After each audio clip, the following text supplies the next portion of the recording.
Hello everyone, Blueknight here, and welcome back to another Ratchet & Clank Rift Apart video. So during the most recent State of Play, we not only got 16 minutes worth of brand new gameplay for Rift Apart, which by the way, blew away every expectation I initially had about this game, simply because of what it's been able to achieve is truly beyond anything else the series has ever done before, not to mention the sheer amount of variety this game has packed into it. And since you likely already read the title of the video, that's what we're going to be talking about today, on top of breaking down everything that we've seen from this portion of the State of Play footage. Now, before we begin, if you haven't seen the previous two breakdown videos, where I broke down both Ratchet and Rivet's gameplay individually, then I definitely recommend checking those out in the top right corner. So without further ado, let's get started with the final Rift Apart State of Play breakdown. Right off the bat, there'll be open areas to explore, showing off how the hover boots will come in handy for quickly traversing these areas, with Ratchet's animation here kind of reminding me of Shadow the Hedgehog. I don't know about you guys, but that's what it looks like to me. Now, concerning the area that's present here, this is the same place where the nefarious Juggernaut boss takes place during its second phase, as indicated by this structure in the background being present in both spots. And I'm aware that in the previous video, I initially thought this could have been Planet Eudora from the original game, but upon closer inspection, Planet Eudora did not have these giant robots walking about. So I now believe this to be an entirely new location that, in a small theory of mine, could be a hub world for the game, one that connects all the different planets we would be visiting throughout the game. And since the ship doesn't look to be returning in this game, although it might because we have kind of a tiny ship cutscene in the gameplay trailer, but given how Rift Apart is doing things so differently from any other game in the series, this could be how I'd imagine we would go back and forth between planets, while also offering its own things to do, like collecting gold bolts, which by the way have been confirmed to be returning for quite a while, it's just we have no idea what they're actually used for in this game. But I will say I really like Ratchet's animation here, so smooth. Next up are the Dimensional Clank puzzles. Again, these have been confirmed for quite a while by the PS5 page for the game, with this being our first official look at them, or really any Clank gameplay for that matter. It appears like we'll have to gather what looks to be dimensional duplicates of Clank to open these, I would assume, rift gates. It's kind of like another form of the original Gadgebot puzzles from the original games, but with kind of an A Crack in Time twist to it, if that makes any sense. There's a new blinking icon up here that kind of looks like a feather, but the number of whatever's left of it is at 0. I'm guessing we'll find out more about this, as well as the Clank sections at a later time. Now, speaking of the Clank puzzles, and if I had to guess, this section looks to be taking place sometime after Rivet fixed up Clank, because both of his arms are here and he can walk now, after seemingly not being able to do so in some of Rivet's cutscenes. Glitch challenges are another thing that was quickly shown. We don't know too much about them, aside from the fact that Glitch, who is the robot drone you see on screen, is yet another playable character, and that we have to find and destroy these virus nests. This honestly reminds me a bit of controlling the Spider-Bot from Going Commando, crossed with the Blastbot missions from Jack Free, and I'm honestly looking forward to it. Arena challenges are once again returning after being completely absent from the 2016 reimagining, which I'm very excited about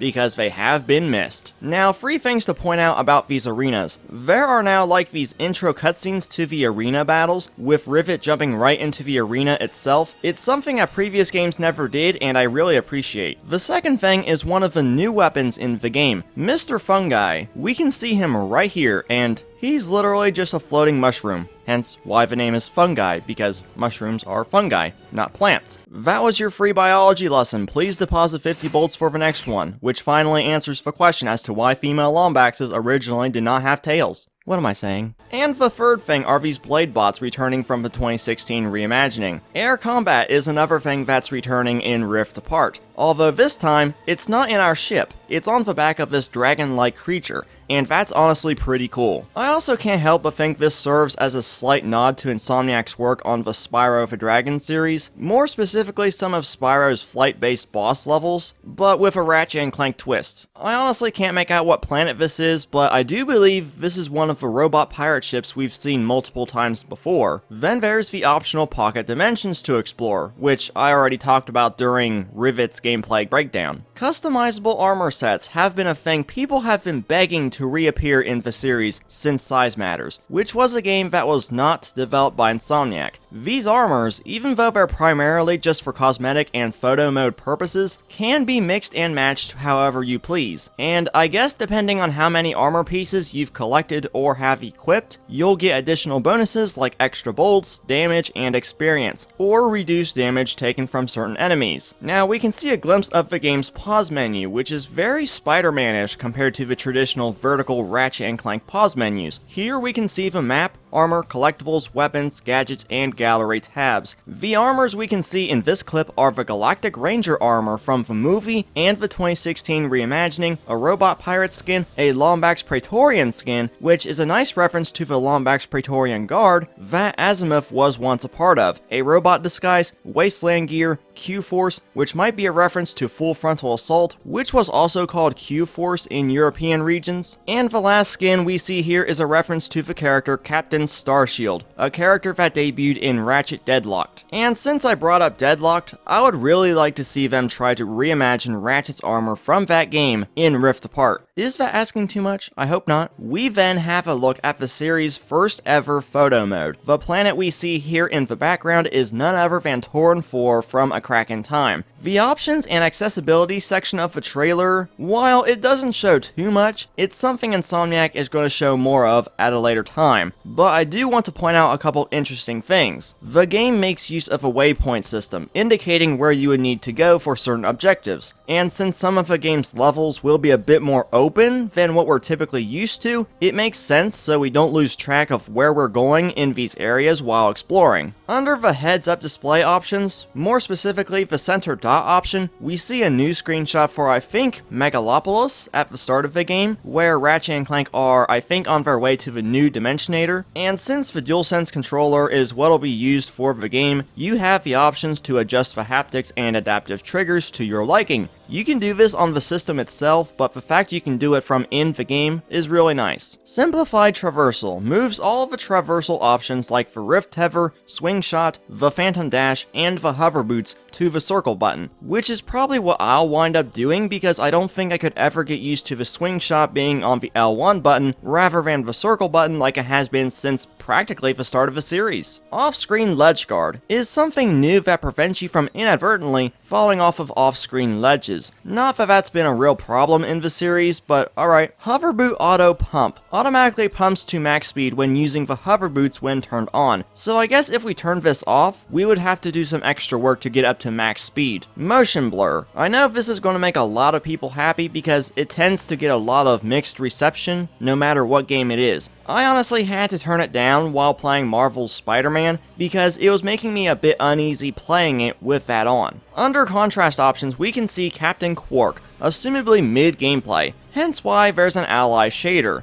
So it's possible we could see other characters, including Quark, tagging along with us at certain points in the game, just as Quark did in A Crack in Time, which was honestly really nice, because Quark was helping Ratchet look for Clank, but really wound up adding more humor to the game outside of the cutscenes. Help! Their parents are here! We see another screenshot under the high contrast background option, but I honestly cannot make out what location this is. Here we can see an example of the game's contrast options for Tauren 4 compared to what it looks like without them. We have a quick glimpse of Sargasso, this time with Rivet going up against a Grunfor from Tools of Destruction, which we got a much better look at in this screenshot shared by Insomniac Games themselves. I don't know about you guys, but this screenshot is just epic. A grind rail section on Tauren 4 with the HUD displaying the gold bolt you've just collected. Although it doesn't display how many gold bolts are remaining to be found, like it did in the reimagining, but this could have been done as to not spoil how many there are in total for trailer purposes,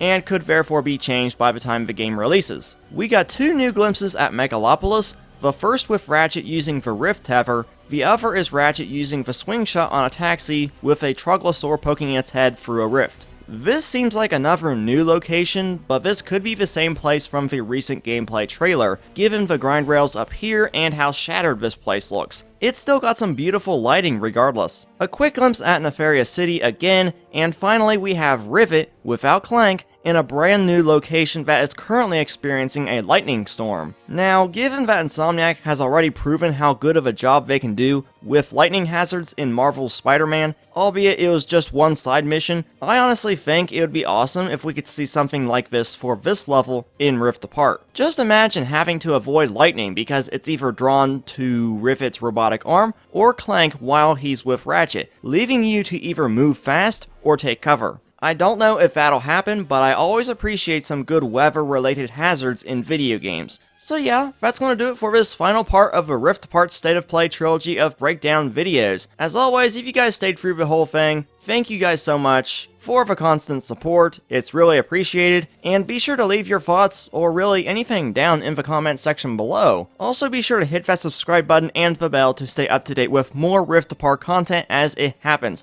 And believe me, with the game releasing in a little over a month, it's gonna get crazy from here on out. Once again, I've been Blueknight, and I'll see you guys back here next time.